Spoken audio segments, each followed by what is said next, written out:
성경의 숲을 걷다. 이제부터 에스라 느헤미야를 공부하겠습니다. 오늘은 에스라 느헤미야 서론입니다. 이제부터 공부하게 될 에스라 느헤미야 에스더는 주전 5세기에서 4세기 페르시아가 이스라엘을 지배하던 시대의 사건을 다루고 있습니다. 또한 이스라엘 포로기 이후 생존자들과 후손들이 어떻게 신앙 공동체를 이루었으며 각자 처한 곳에서 어떤 모습으로 살아갔는지를 잘 보여주고 있습니다. 그들의 마음속에는 과연 여호와 하나님이 우리를 기억하고 계신지, 과거 언약의 약속들이 과거에만 묻혀 있는 것인지, 아니면 현재에도 유효한 것인지, 어떤 희망을 가지고 살아가야 하는지, 앞으로의 운명은 어떻게 되는 것인지에 대한 많은 질문들이 있었는데요. 이 세 권의 책들은 이러한 질문들에 대한 답을 제공해 주고 있습니다. 오늘은 에스라와 느헤미야의 서론을 같이 다루고 에스더 서론은 에스더를 공부할 때 다루도록 하겠습니다. 대부분 에스라서와 느헤미야서가 한 권이었다고 보고 있는데요. 물론 그렇지 않다고 보는 경우도 있습니다. 그러나 분명한 것은 느헤미야서가 시대와 사건적으로 에스라와 연결되어 있다는 것은 사실입니다. 두 사람은 동시대의 사람으로 에스라가 종교 지도자라고 한다면 느헤미야는 평신도 지도자였습니다. 그들은 포로 이후에 예루살렘으로 귀환한 공동체의 계획을 실행한 파트너라고 할 수 있습니다. 그리고 탈무드에서는 이 책을 기록한 사람이 에스라라고 지목을 하지만 오늘날에는 이 같은 주장을 수용하는 사람은 거의 없습니다.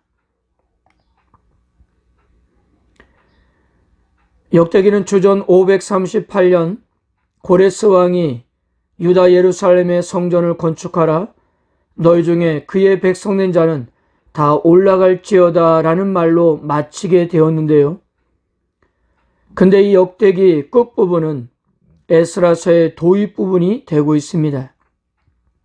에스라서는 고레스 왕의 칙령을 발표하는 장면으로 시작하고 있기 때문이에요. 이러한 이유 때문에 전통적으로 많은 사람들이 역대기와 에스라, 느헤미야가 같은 저자에 의해서 기록되었다고 보기도 합니다. 당시 역사적 사항을 정리해보면 이렇습니다. 이스라엘 백성들이 타국으로 끌려간 것은 주전 586년 남유다가 바빌론에 의해 멸망당했을 때가 처음이 아니었다는 거예요. 이스라엘 백성들이 인질로 끌려간 것은 그동안 계속되어 왔던 일이었어요.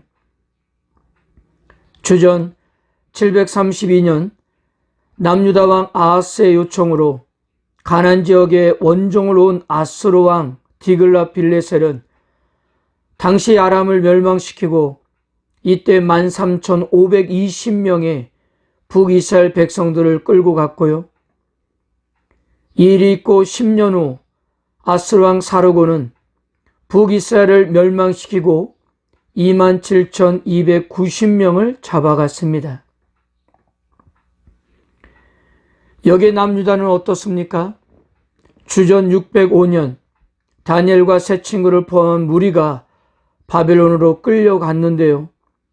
남유다 왕 여호야김 시대의 1차 포로였습니다. 바벨론 왕 느부갓네살은 주전 597년 에스겔을 포함해 거의 2만 명의 무리를 끌고 갔는데요. 이때가 남유다 왕 여호야긴 시대의 2차 포로였습니다.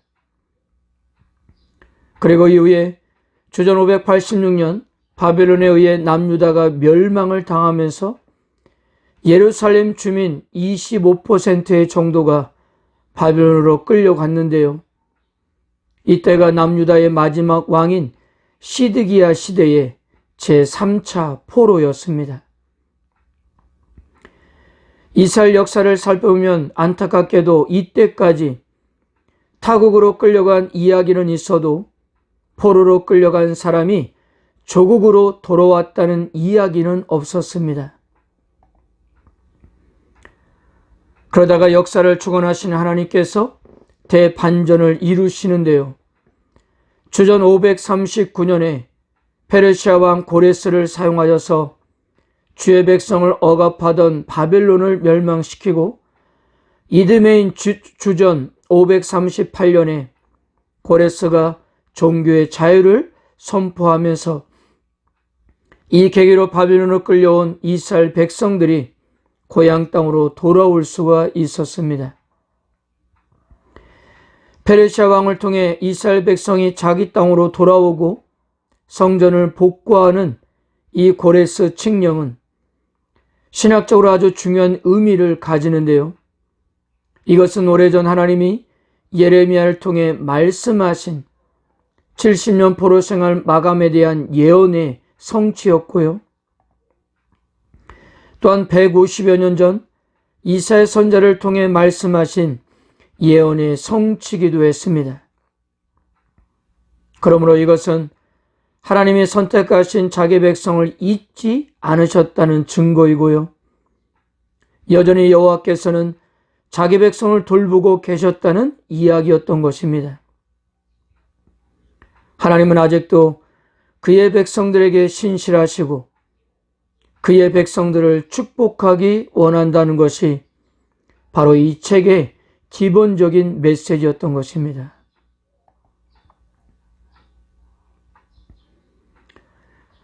자세한 것은 각 장을 공부하면서 다루기로 하고요. 오늘은 에스라, 느헤미야의 서론으로 중요한 신학적 주제만을 정리해 보겠습니다. 첫 번째 주제는 하나님의 백성입니다. 남유다가 주전 586년에 멸망을 당한 다음 포로민 공동체에서 지속적으로 제기된 질문이 바로 이 바벨론 공동체와 옛 이스라엘 공동체의 관계였는데요. 그래서 이 책의 핵심적인 내용은 하나님 백성들의 회복입니다. 그러므로 이 책은 바벨론으로부터 돌아온 귀양민들이 포로기 이전 시대에 이스라엘 백성들의 전통과 맥을 이어가고 있으며 선조시대에 시작된 하나님의 구속사역이 지금도 이어지고 있음을 강조했습니다. 그래서 에스라 느헤미야에서는 여러 면에서 이 점을 강조하고 있는데요. 몇 가지 사실을 통해서 알 수 있습니다. 첫째, 기양민이 바벨론에서 돌아오는 일을 제2의 출애굽 사건으로 묘사하고 있다는 점입니다.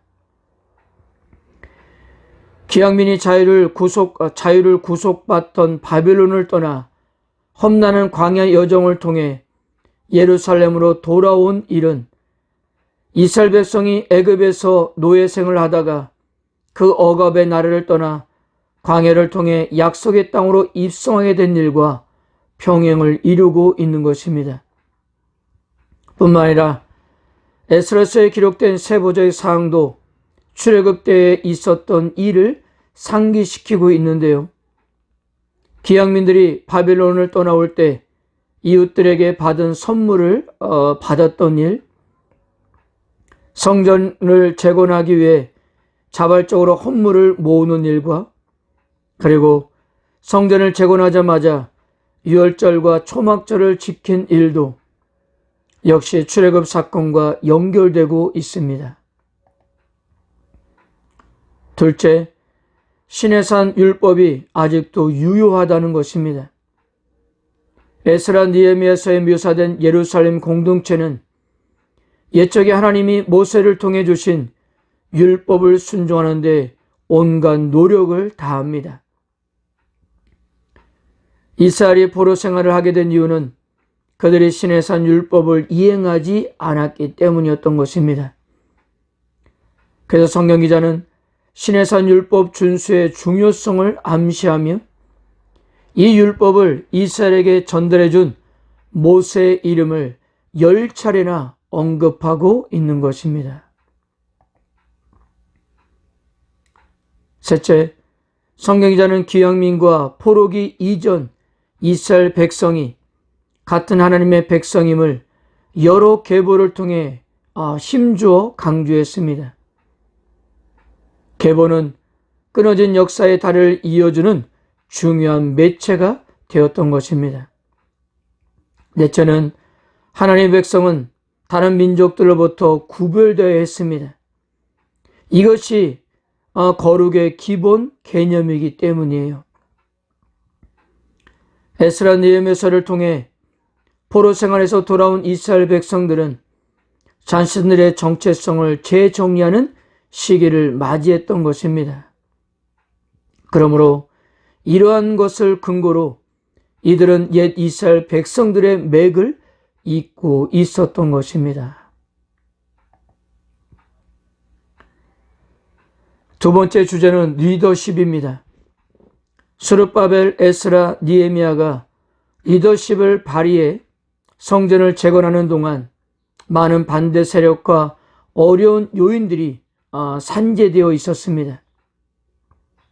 외부적으로는 주변 민족들의 시기와 비웃음, 군사적인 위협 등 이들의 이런 반대와 위협은 성전 재건을 중단시키기에 충분한 정치적인 힘이었습니다.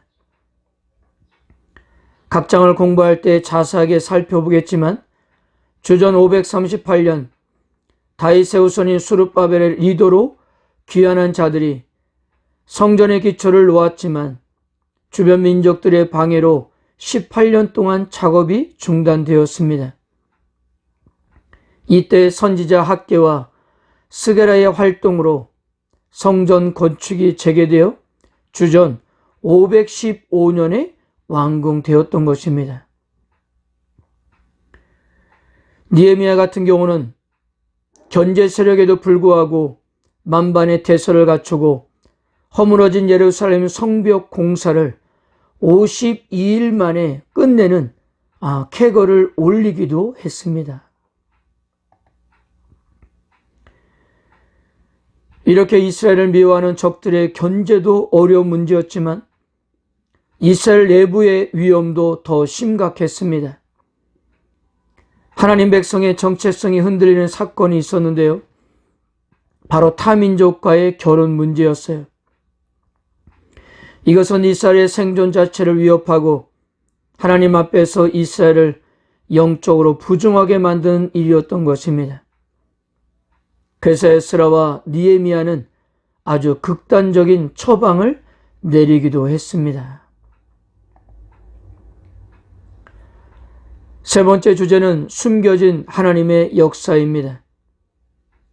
이스라엘 백성들이 강제로 끌려가 정착하게 된 바벨론을 떠나 다시 가나안 땅으로 돌아오게 된 것은 그 어느 역사에도 찾아볼 수 없는 기적적인 일이었습니다. 페르시아 제국의 지도자들은 바벨론이 강압적인 외교 정책 때문에 통치국으로부터 충성을 얻어내는데 철저히 실패했다는 것을 알고 있었습니다.